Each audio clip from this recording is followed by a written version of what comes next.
What up YouTube? My name is Happiness and welcome to my channel.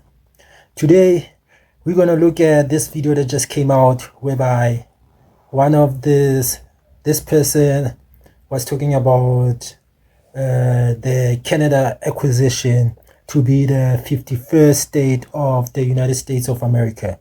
So the way he explains it is as if that Canada, the dealing for America to acquire the United States to acquire Canada is gonna be done behind closed doors. So the way he really explained in detail is that it's already happening. The reason why the new prime minister is in is that they can get the deal to be done as quick as possible. So we might see somewhere this year, next year, or in the near future, Canada becoming the 51st state of America. And also the UK prime minister met up with Donald Trump, and also they were talking about about Canada. So eventually it seems like when he was trying to explain himself, he got interrupted by Trump. But despite that, let's look at these videos, and then after that we'll come back to explain more. So yes, let's look at this video. And yes, you mentioned Canada. I think you're trying to find a divide between us that doesn't exist. We're the closest of nations, and we had very good discussions today, but we didn't discuss Canada. Thank you. Please. Go ahead. Go ahead. Yes. Thank you. What's up, everybody? Sydney here. I'm going to explain to you exactly what's going on. I know that a lot of you have been following me for a while, especially under the trust and the state administration sides of the world, especially if you're in Canada and the United States, and why I've been moving everybody into a common law organizational trust and trying to protect you and shelter you from the situation that is actually playing out in the general public as we speak. And it's because there's a really big secret that the Canadian citizens, as well as the Americans, are not actually being exposed to or being told. And I'm going to expose to you right now why Mark Carney is actually in Canada. So it actually has to do with Canada being liquidated. Canada is in probate at the moment, which means that the trust and estate administration, he's been appointed as executor on behalf of the Crown to basically liquidate and probate the estate so that Canada can go into the United States of America legally and lawfully. That's actually the right answer. And I know a lot of Canadians in here, especially First Nations and all you guys, are not going to agree with me, but it is what's being done as we speak. And there is a 90-day system going on right now, which is January, February, and March. And that's why the big actions are actually going to take place in March. There's a reason why this is happening, and I know that people don't really know anything about asset-backed securities. That's why Mark Carney is actually here. It's because he was the Governor General of the Bank of Canada, the Governor General of the Bank of England, tied directly to the Crown, which is all of the allodial titles in the asset-backed securities. That's why Justin Trudeau had to step down, and that's why he has to step in to the position of an unelected PM in order to be able to get what's called an administration bond in order to liquidate the affairs, because he is one of the most foremost authorities on asset-backed securities in Canada and the United States. And again, here are some of the examples why probate will be necessary. Financial institutions. In order to release funds from the deceased accounts, a financial institution or a broker, according to internal policy, will require the will to probate unless the value of the accounts is below the threshold. Title of assets. When transferring assets, the ownership of which is recorded in registers, the record-keeping authority must be satisfied that the executor has the power to deal with such assets, meaning they got to be competent. Examples of this class of property are land, bonds, public corporate shares, and valuable art, which can be donated to charity. Property outside the jurisdiction. If some of the estate assets are situated outside the province, it is necessary that an application be made to the court in that jurisdiction that the property be dealt with. probate will have to be issued in the province where the assets are situated, so that the application of resealing or ancillary grant can be made.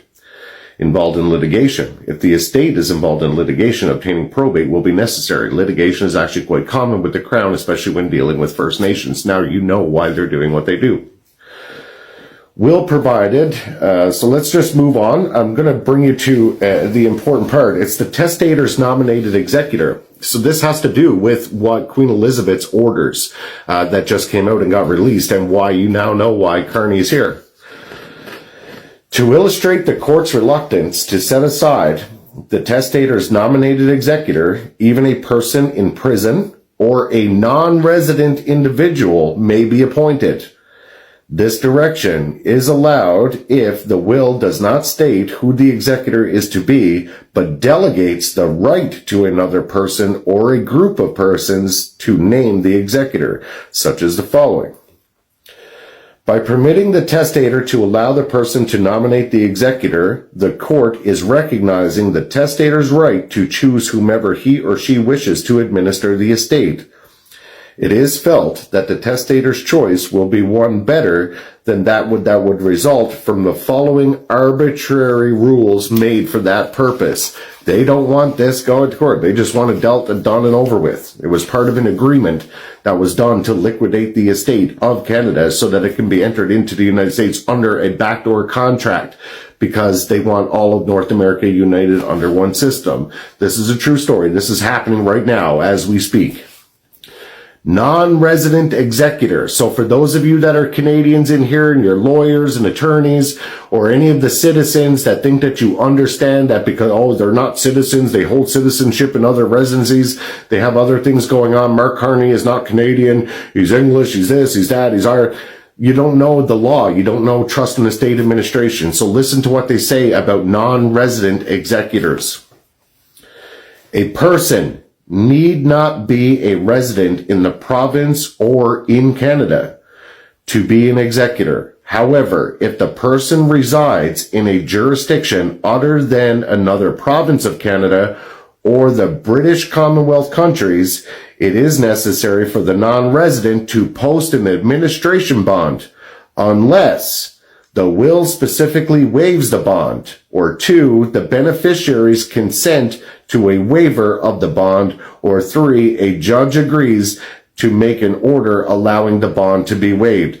Even the first one in there, the executor has to post an administrative bond. That's why Mark Carney is in Canada as an unelected going into the PM position, because he will be granted an administration bond in order to act as the executor to liquidate the affairs of Canada over to the United States. For those of you that think for some weird reason that this is not happening, that Canada isn't part of the United States, they are actually accumulating all of the assets right now. They're getting all the records in place. They're getting everything constructed. That's why Parliament is prorated. You can't pass laws when you're under probate. Nothing can move under probate. Everything must be settled out. All transactions have to be settled. That's why nothing is moving. That's why Mark Carney is here. That's why you're seeing all of these things play out. It's all part of the script. That's what's going on in the world. So anyway, welcome to the wonderful world of trust in the state administration, and welcome to the backdoor deals that happen around the world that you probably don't know shit about. And just to take it one step further, I'm going to give you the smoking gun. International wills, not applicable in Northwest Territories, Nunavut, Quebec, and Yukon, conveniently, territories and a civil jurisdiction. On October 26, 1973, in Washington, D.C., various jurisdictions signed a convention providing a uniform law of form of international will. The intent was to assist testators with assets in multiple jurisdictions. A jurisdiction may be an entire country, or in countries such as Canada, each province is a jurisdiction. The countries and the states that signed the convention recognize that the will made in compliance with the annex to the convention. In other words, if a person domiciled in Belgium, a signatory jurisdiction, signs a will in Belgium according to the prescribed international form, then all other jurisdictions who are party to the convention will recognize that the will as validly made within their jurisdiction. An international will is one signed in according to the requirements listed in the convention. One requirement is that the will be signed before 2 witnesses and an authorized person. Sound familiar? Authorized person? In Canada, an authorized person is a lawyer. Another requirement is that after the will has been executed, the authorized person must complete a certification form. Isn't that interesting? These wills are very rarely used since the person usually makes a will when they are at home, but those wills are validly made in accordance with provincial and state requirements. So Canada was a signatory on the International Wills Convention on October 26, 1973 in Washington, D.C., which means, yes, the full jurisdiction is there to liquidate the assets, and to the First Nations community, your treaty and agreements were with the Crown, which was a subsidiary, which means that the jurisdiction, your fight, isn't actually with the Crown. It's with the United States of America, because that deal has already been done and it's in probate right now to liquidate all of the estates and all of the assets. Now you know why I moved everybody into a common law organizational trust registered with the Secretary of State in the United States, so that you guys were protected during this transfer stage. You're welcome.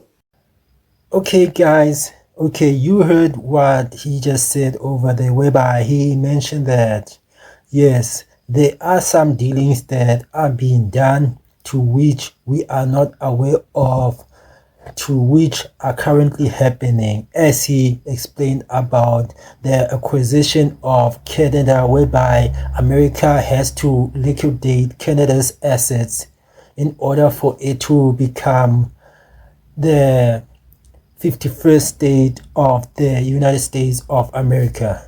But you know, eventually, if that has to happen, maybe America will benefit in it being number 1 in the world, because it wants to beat China in terms of GDP, everything. So if it becomes that, it will be a major powerhouse.